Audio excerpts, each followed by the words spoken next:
Sobat BC, selamat datang di e-learning Nilai Pabean. Modul pertama ini, kita akan membahas nilai pabean berdasarkan nilai transaksi. Dasar hukum nilai pabean berdasarkan nilai transaksi barang yang diimpor adalah Pasal 15 Undang-Undang Nomor 17 Tahun 2006 tentang Kepabeanan. Sedangkan ketentuan yang mengatur secara detail nilai pabean yaitu Peraturan Menteri Keuangan Nomor 160/PMK 04/2010 tentang nilai pabean untuk perhitungan bea masuk sebagaimana telah diubah terakhir dengan Peraturan Menteri Keuangan Nomor 62/PMK 04/2018. Pada modul nilai pabean berdasarkan nilai transaksi ini terdiri dari pokok bahasan sebagai berikut. Pengertian nilai pabean, pengertian nilai transaksi, pengertian harga yang sebenarnya dibayar, pengertian harga yang seharusnya dibayar, pengertian subjek penjualan. Materi modul ini diperoleh dari Muhammad Jafar Widya Iswara Pusdiklat Bea dan Cukai. Mari Sobat BC, kita masuk ke materi. Nilai pabean adalah nilai yang digunakan untuk menghitung bea masuk. Bea masuk diperoleh dari perkalian antara nilai pabean dengan tarif bea masuk atas suatu barang impor, hingga didapatkan besarnya bea masuk yang harus dibayar. Bea masuk sama dengan tarif dikali nilai pabean.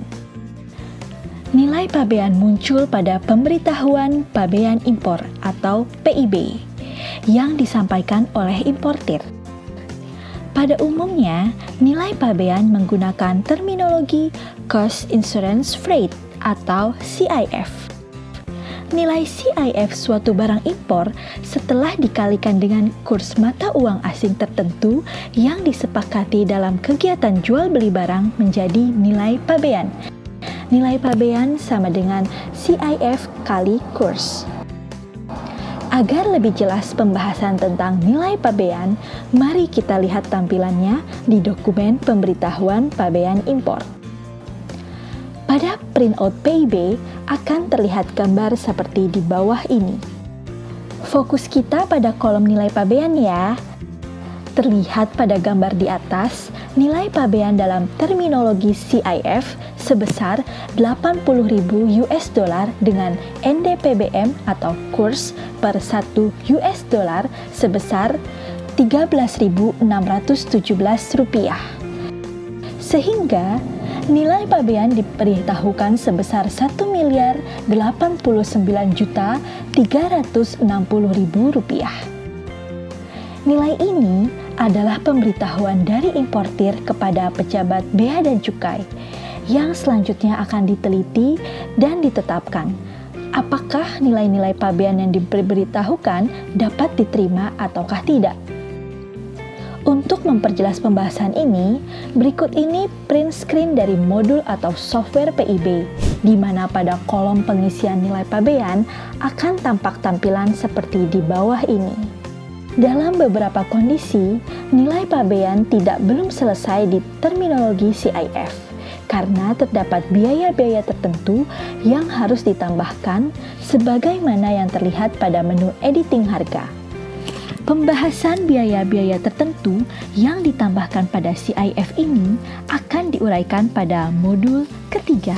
Berdasarkan Pasal 15 Ayat 1 Undang-Undang Kepabeanan, nilai pabean yang digunakan untuk menghitung bea masuk adalah nilai transaksi barang yang diimpor. Nilai transaksi adalah harga yang sebenarnya dibayar atau yang seharusnya dibayar dari barang yang dijual untuk diekspor ke daerah pabean ditambah dengan biaya-biaya tertentu. Sepanjang biaya-biaya tertentu tersebut belum termasuk dalam harga yang sebenarnya atau yang seharusnya dibayar. Harga yang sebenarnya dibayar atau yang seharusnya dibayar merupakan total pembayaran yang telah dilakukan atau akan dilakukan oleh pembeli kepada penjual atau untuk kepentingan penjual berkenaan dengan barang yang diimpor. Pembayaran ini dapat dilakukan secara langsung atau tidak langsung. Sebagai contoh pembayaran berupa kompensasi utang penjual kepada pembeli secara keseluruhan atau sebagian. Pengertian harga yang sebenarnya dibayar atau price actually paid adalah harga barang yang pada waktu barang tersebut diimpor saat diserahkan pemberitahuan impor barang atau PIB kepada Bea dan Cukai telah dibayar atau dilunasi oleh pembeli atau importir. Contoh, PT AAA di Jakarta membeli sebuah mesin dari WTF Corporation di Hong Kong dengan harga disepakati sebesar CIF 10.000 US dollar. Sesuai kesepakatan di sales contract, harga harus dibayar pembeli sebelum barang dikapalkan dari Hong Kong. Dari contoh di atas, maka saat pembeli atau importir memberitahukan barang impornya ke Bea dan Cukai, harga barang telah dilunasi. Jika harga yang diberitahukan diragukan oleh pejabat, bukti pembayaran yang telah dimiliki harus diserahkan untuk diteliti lebih lanjut. Sedangkan yang dimaksud dengan harga yang seharusnya dibayar atau payable adalah harga barang yang pada waktu barang tersebut diimpor atau saat diserahkan pemberitahuan impor barang atau PIB kepada Bea dan Cukai belum dibayar atau dilunasi oleh pembeli atau importir, baik sebagian maupun seluruhnya. Contoh, PT BBB di Bekasi membeli sebuah mesin dari COD Corporation di Taiwan dengan harga disepakati sebesar CIF 12.000 US dollar. Sesuai kesepakatan di sales contract, harga harus dibayar pembeli paling lama 60 hari sejak tanggal pengapalan. Jika pembeli atau importir memberitahukan barang impornya ke Bea dan Cukai 20 hari sejak tanggal pengapalan, maka harga barang belum dilunasi, sehingga bukti pembayaran belum dimiliki. Jika harga yang diberitahukan diragukan oleh pejabat, maka importir harus menyerahkan dokumen yang meyakinkan tentang nilai transaksi barang. Nilai pabean suatu barang impor dapat menggunakan nilai transaksi dalam hal terdapat kondisi jual beli pada barang impor dimaksud. Pengertian subjek penjualan berarti penjual menyerahkan barang dan menerima pembayaran, sedangkan pembeli menyerahkan uang dan menerima barang di mana terdapat perpindahan hak kepemilikan pada barang dimaksud.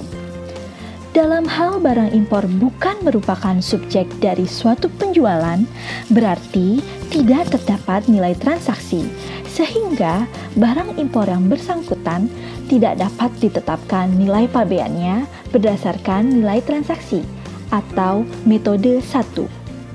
Dengan demikian, kita mesti cermat bahwa tidak semua barang impor terdapat kondisi jual beli.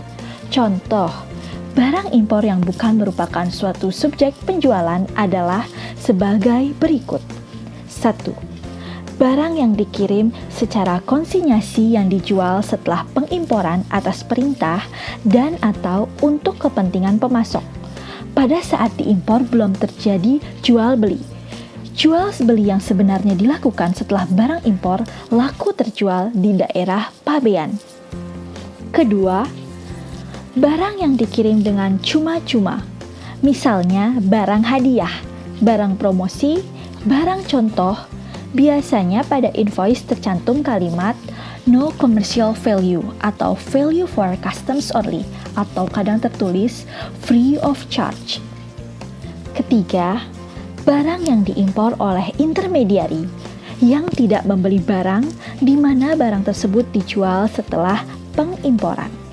Keempat, barang yang diimpor oleh anak cabang perusahaan dengan kondisi anak cabang tersebut bukan merupakan badan hukum yang berdiri sendiri. Kelima, barang yang disewa atau leasing contract. Barang impor sementara termasuk kategori ini di mana setelah selesai sewa harus diekspor kembali. Keenam, barang bantuan dari luar negeri yang kepemilikannya di tangan pengirim barang. Dengan demikian, jelas, dalam hal terdapat salah satu kondisi di atas pada suatu barang impor, maka nilai pabean barang tersebut tidak dapat menggunakan metode 1, karena tidak terdapat nilai transaksi real saat pada kegiatan impornya. Demikianlah materi mengenai nilai pabean berdasarkan nilai transaksi. Nah, bagaimana menurut Sobat BC? Sudah puas dengan penjelasan di video ini? Berikan pendapatmu di forum diskusi. Setelah kita mengetahui nilai pabean berdasarkan nilai transaksi, pada materi berikutnya kita akan membahas mengenai berbagai biaya yang tidak termasuk unsur nilai transaksi.